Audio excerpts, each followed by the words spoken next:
Welcome everybody, my name is Chris and I am the Renegade Realtor, and today I'm going to answer the question, should I buy a home in these current market conditions?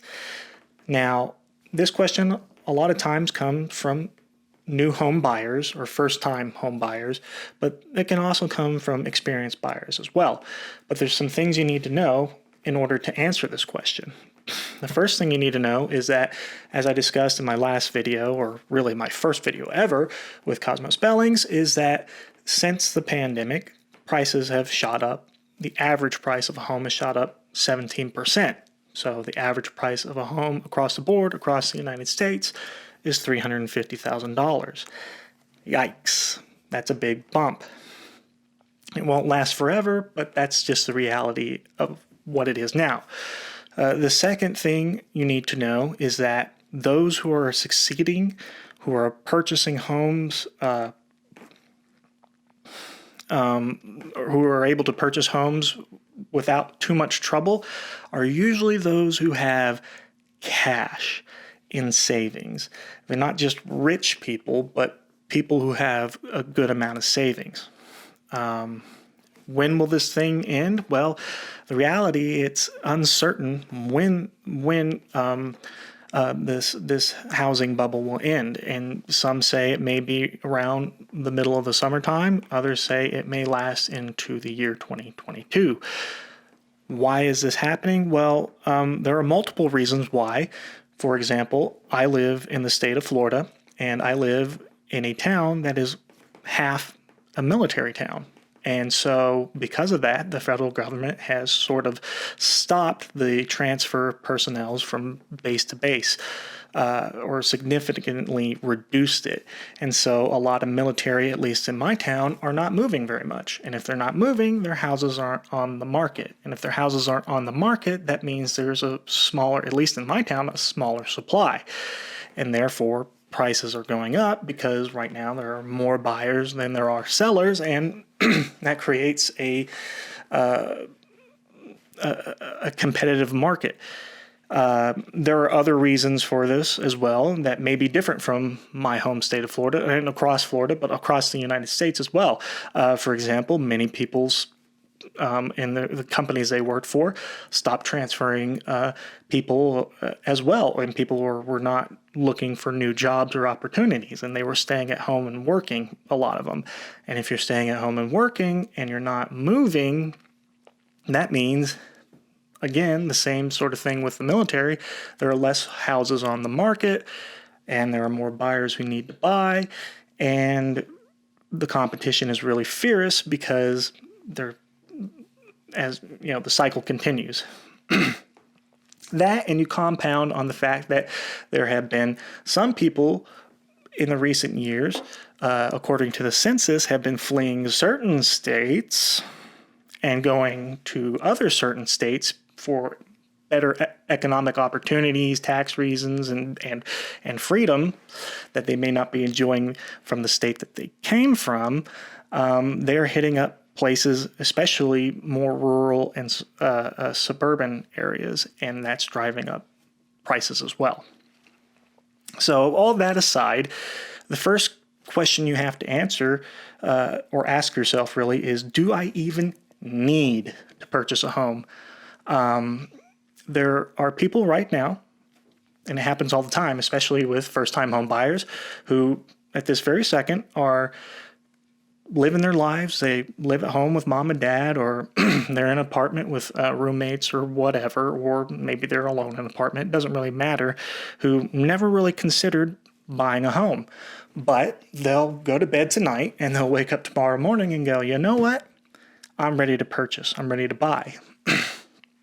And you know, some people are smart, they're savvy, they'll go and they'll do their research. But a lot of people, the first thing they'll do is they'll go to Realtor.com, Zillow, Trulia, whatever, and they'll start looking up houses, and then they'll fall in love with something online, and before you know it, they're calling a realtor, they're getting a loan, and they haven't really been informed or educated on what it's going to take in order to purchase a home right now. And sort of late pandemic stage here. So I'm going to talk to those people first. For those who say, yes, I have to buy a home right now, it's a need, I'm going to get to you second. Right now, another thing you need to consider is purchasing a home right now. The only real advantage are low interest rates. The Fed continues to press those interest rates as low as they possibly can, and therefore extends into the housing market. And so obviously if you purchase a home now, you're going to be upping, the price by at least 17% according to the information that's been going around. But over the life of the loan, 30 years usually, for most people, you won't be paying as much interest as, say, people who bought homes pre-pandemic, but even then, interest rates were pretty low. So, with that being said, let's get started. For those who want to buy a home, but probably don't really need to buy a home, this is what you're going to have to do, and this is what you're going to have to compete with in order to purchase a home in this market. So, what I'm calling the bare minimum is the first step in this process. And what is the bare minimum? The bare minimum in purchasing a home in this market is full price. Pre-pandemic, a home is listed for $250,000. You may have been able to squeeze them down to $240,000, $242,000, something like that. And you could work and negotiate with other things. But now, not a chance in hell. You come to a home and it's $250,000 and you offer $245,000, straight into the garbage bin. That's what's going to happen to your offer. They're just not going to consider it. And sellers don't have to, because they're getting people who are going to be offering at minimum full price on their houses. That's just the reality of it. So, all right, I'm offering full price. Well, what else do I really need to do in order to initially stay competitive? Well, the vast majority of people who are making offers at full price are also offering to pay their own closing costs. Now, closing costs are costs that are accrued by the buyer when they generate a mortgage. Things like the appraisal, your credit report, and then when you generate a mortgage, you get taxed. At least here in the state of Florida, you have to pay mortgage doc stamps, mortgage intangible tax, mortgage recording tax, and then finally you have what's called prepaids. This is when you pay a certain amount of money up front to the title company to cover three specific things here in Florida, which is hazard insurance, home insurance, two separate things, they're not the same thing, and then you have an escrowed, and those are escrowed.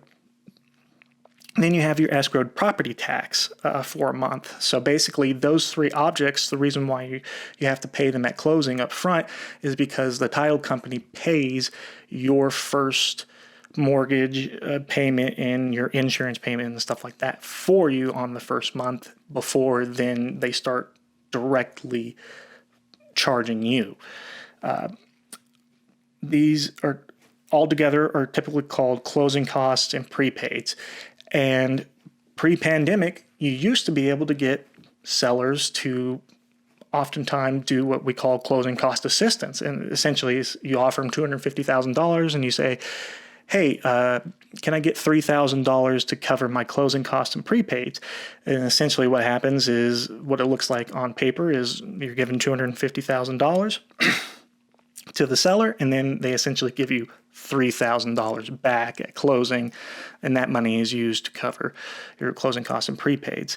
Now, there's a big argument throughout the real estate market, or real estate in general, because there was a time when banks wouldn't even allow sellers to pay their buyers prepaids because they expected their buyers to be able to show that they could afford a home, but it's super common now. So So even pre-pandemic, you could get people to pay almost all your closing costs. Well, why is that important? Well, you may not have a lot of savings, and closing costs aren't cheap. All those things I just listed, depending on the cost of the home, the overall ticket price of the home, in the end affects what your closing costs will be. So if you're buying a home in the low hundred thousands, they can be anywhere from $2,000 to $3,000, and as soon as you hit into the $200,000, $250,000, $300,000 range, you have $8,000 in closing costs. And there's not a seller right now who's going to say, hey, I'll pay your $8,000 in closing costs, when you have people right now who have cash saved up and they're paying their own closing costs. On top of if the loan that they're using is a conventional or FHA and requires a down payment of 3% or 10%, whatever it is. So you can see why cash buyers, or not cash buyers, but buyers with cash savings, not necessarily rich, but people with savings, are able to purchase a home and be more competitive in this market. Okay, that's just the minimum. So what's next? And the next thing is the realistic maximum, is what I'm calling it. And this is where the game gets hardcore. So what is the realistic maximum? Well, the vast majority of people, not all of them, but the vast majority of people are offering above asking price. So home is listed for $250,000. People are saying, I'll pay $255,000. And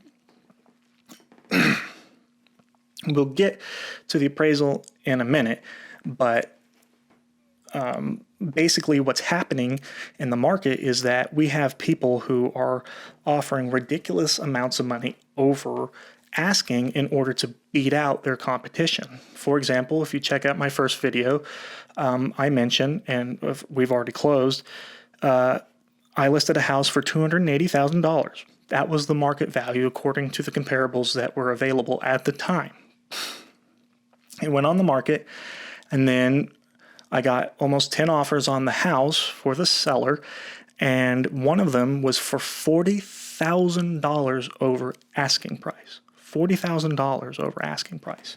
So it just, in terms of money-wise, crushed its competition. And I will continue to use that example and get back to you on the appraisal, because you're going to say, well, if the market value is only $280,000, how is it that they managed to close on the house because they did use a loan? How did they get it appraised? I'll get to that in just a minute. Next, in the realistic maximum, people are offering homes or presenting offers on as-is contracts. Not all the time, but most of them are. What is an as-is contract? Essentially what you're doing is you are forgoing any repairs or fixes for the home. You're not making a contingency on the condition of the home in order to purchase the property. This only goes so far, because if an appraiser, even on an as-is, says, hey, you got to fix this window or your loan is not going to go through, then the seller has to fix it. But if the appraiser, and that's rare, so most of the time the appraisers aren't going to do that. So what people are doing are just saying, hey, in a regular contract, it's automatically built in 3 different sections. One for general repairs, one for wood-destroying organisms, WDO / wood rot repairs, and then what's called a lien repair. And that's automatically built within the regular offers. People are bypassing that, and they're saying, hey, don't worry about any of that. We don't need any repair contingency. We're going to take care of all those things, because they have the money to do it. So that completely eliminates any need for somebody to say, hey, we're going to buy the home, but I want $1,000 worth of repairs, contingent in the offer in order for us to close the home.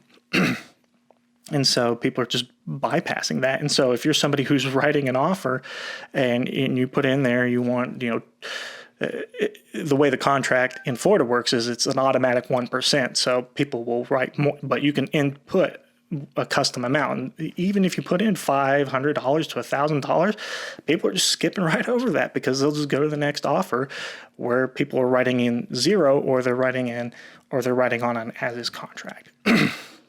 So essentially, you're foregoing repairs that the appraiser doesn't make you do.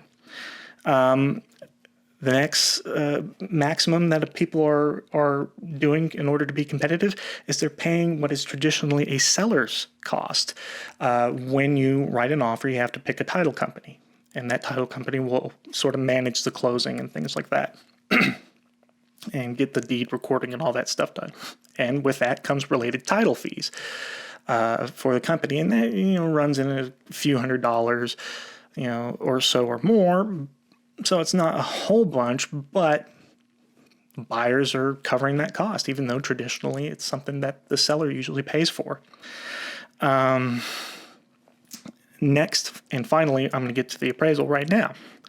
If you have enough cash, and this is going to go back to that house I told you about, a lot of people are foregoing appraisal contingencies. So, for example, the $280,000 home that got $40,000 over asking price, they forwent the appraisal contingency. But how were they able to do that? Because they were getting a loan. Well, they paid half cash on the property. So they put half the value of the home down in cash, and they only borrowed half the value of the home. And the home was easily going to appraise for half of $280,000. So it didn't matter what the appraisal came in for. The house, they had the cash to make whatever the difference is. Now, that's an extreme example, short of just paying full out cash for an offer for a house. A lot of what people are doing is how they bypass the appraisal is what they'll do is the home is $250,000, they'll offer $250,000 or $260,000, $265,000, and they'll essentially waive the contingency by saying, whatever the value of the home comes back in the appraisal, we'll ignore that because I'll make up the difference in cash. So say, the home only appraises for exactly $250,000. Well, the buyer says, here's an additional $15,000 in cash. So they're making up the difference in their original offer. And so when a house doesn't appraise, it essentially voids the offer, and you have to either renegotiate or both sides can walk away. And, if you're unable to waive the appraisal, say you offer $265,000, but you don't put in a contingency, essentially waiving it, you have to stick to that to the $250,000 line that the appraiser comes with. The seller can essentially walk away, and they can go to another offer that may benefit them a little more, even though it wasn't as much offered as you. Say it was only $265,000, but that $260,000 guy guarantees that even though the house is only worth $250,000, he's going to give you an extra $10,000 cash.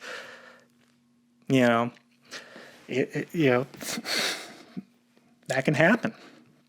And that's a reality. So if you can, and most people can't, but if you can forego an appraisal, you're going to have to do it. Well, you don't have to, but it's something you're going to have to strongly at least consider in your offer strategy. The next thing you can compete with is escalation price addendums.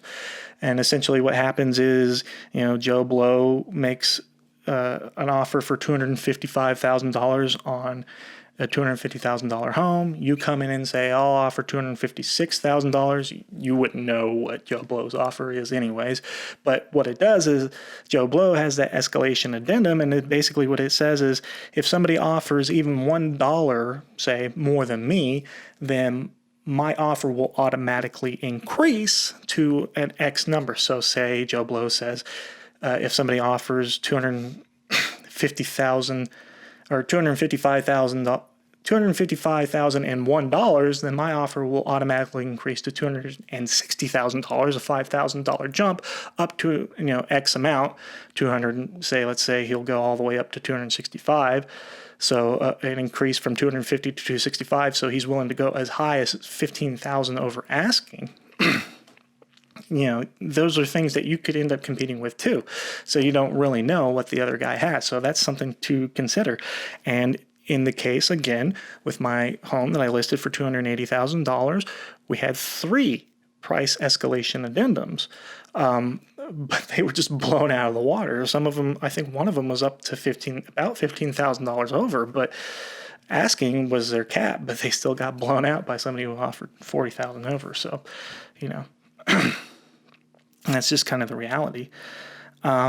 Next is sort of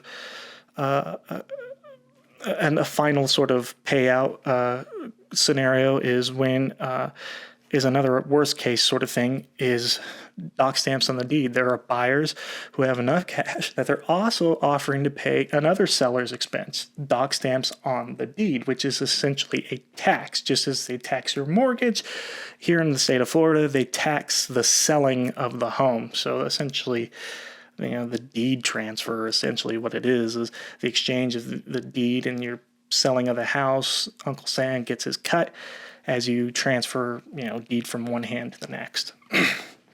And that's almost exclusively, it is meant to be a seller expense, and that can be around $1,000 or more, and buyers are offering to pay for that.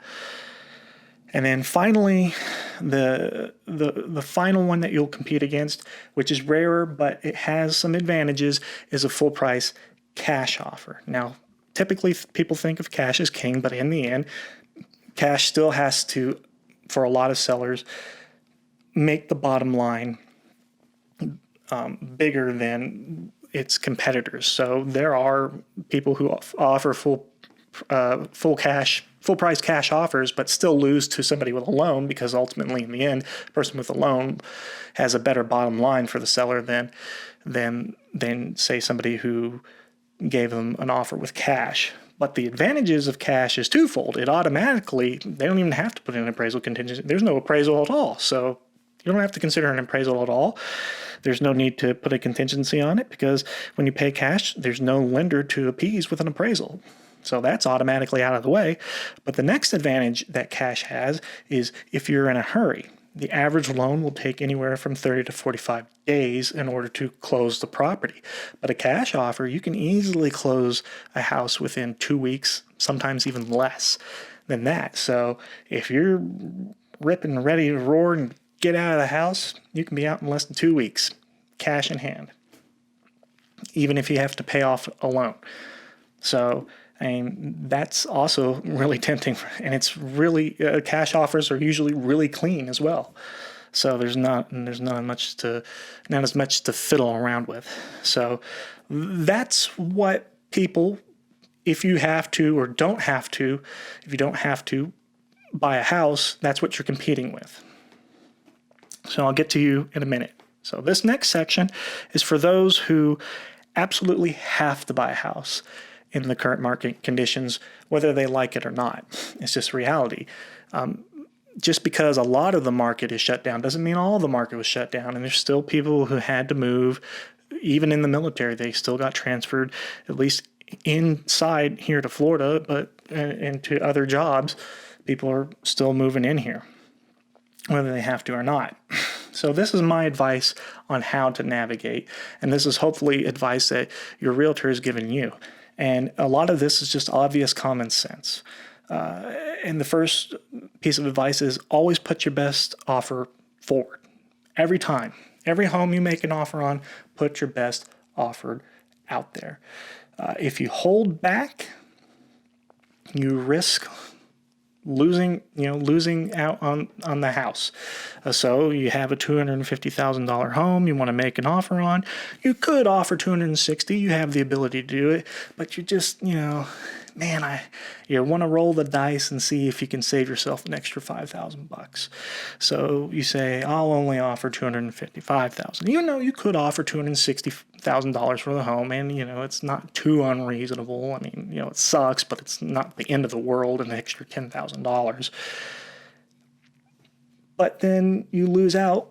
You may end up losing out to a guy who only offered, say, his best offer. The best he could absolutely do was $259,000. So the offer is essentially identical, except for the number. You're at 255, he's at 249.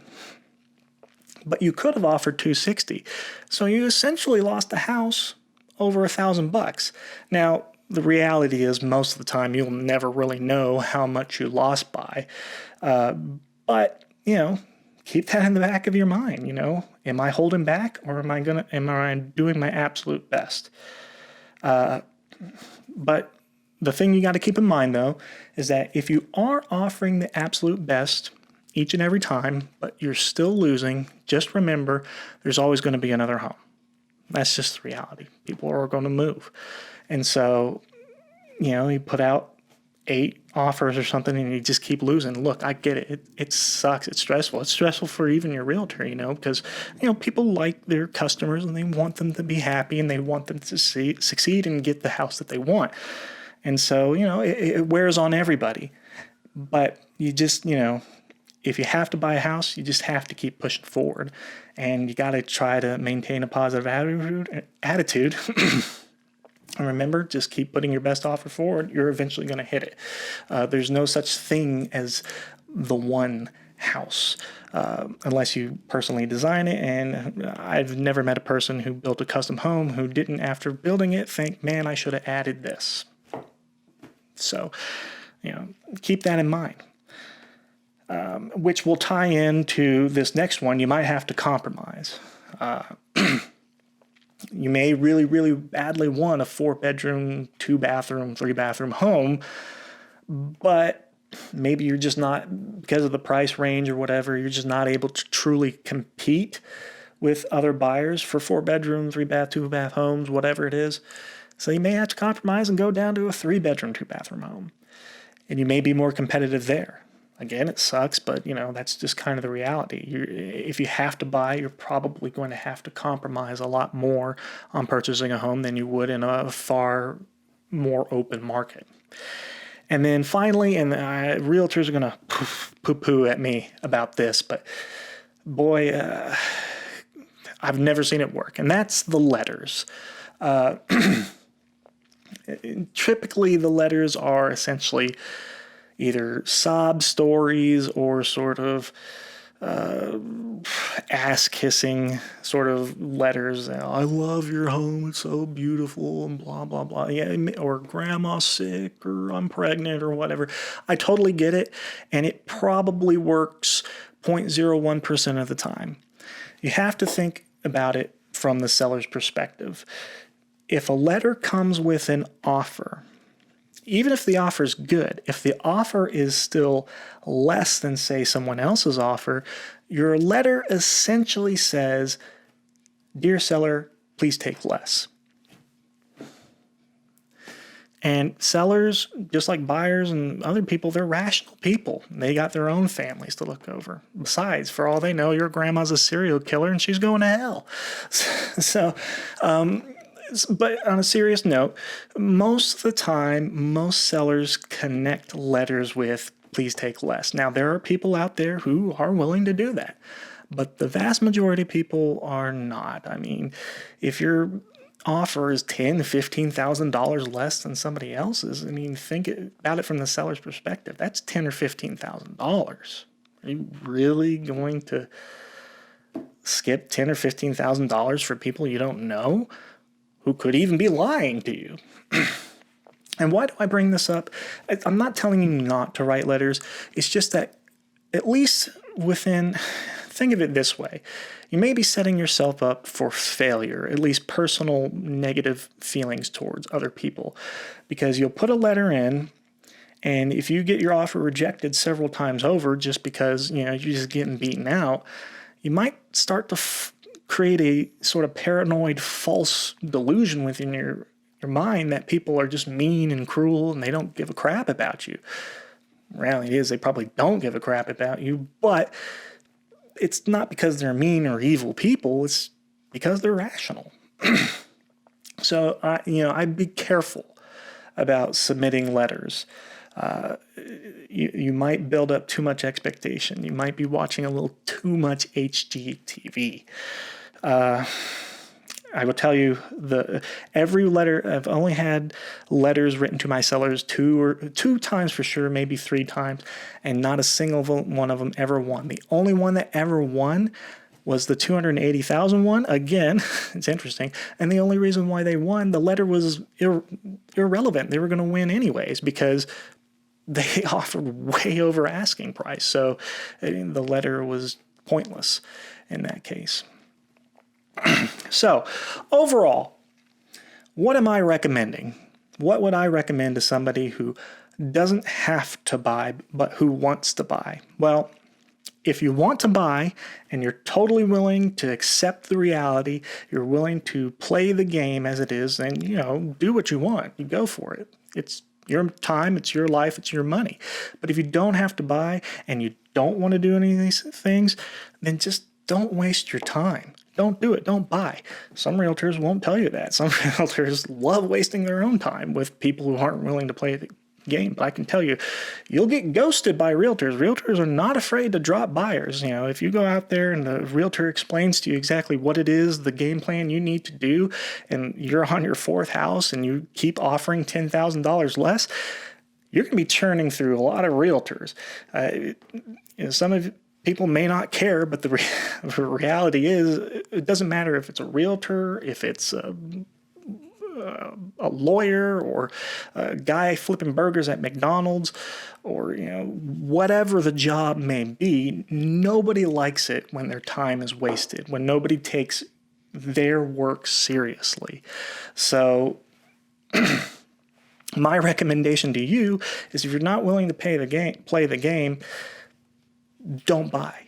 Get off Zillow. Get off Trulia. Get off Twitter. Or not Twitter. Get off Twitter. Realtor.com. And go live your life for several months, because the reality is a dip is coming. And when the dip comes, you're going to be a lot happier when you're looking at homes. There are going to be people who are not so happy about losing their home, but the dip is coming. It's not going to be as bad as 2008, but there's got to be a reckoning for turning off the faucet. That is the economy, and the housing market is part of the economy. There's going to be an economic backlash, but that's just market correction, because the truth is, this is not a healthy or natural market. It's all completely artificial, in the sense that where we are right now is largely due to outside forces forcing our market to be constricted the way it is. That's jacking up prices. Had there been no pandemic, or had our government been less restrictive and been more willing to keep the markets open, we may not be in this position. But that's not here or there. So don't FOMO on me. No fear of missing out. Go live your life. And for those who have to purchase a home, even in this market, I wish you the best of luck. I hope your realtor is on their toes and doing the best job and giving you really the best advice that they possibly can in helping you develop a strategy to make the best offers you possibly can. Anyways, that's going to be it for me today. If you're new to the channel, please subscribe. I'm starting from scratch here. My videos are slow coming out, but they're going to be coming out more regularly. Leave a like, and definitely, especially if you're on YouTube, leave a comment. That'll help the algorithm out, because, God knows you need it. Let me know. Am I right? Am I wrong? What's your experience been? Whatever it may be. And that's it. My name is Chris. I am the Renegade Realtor, and I will see you next time.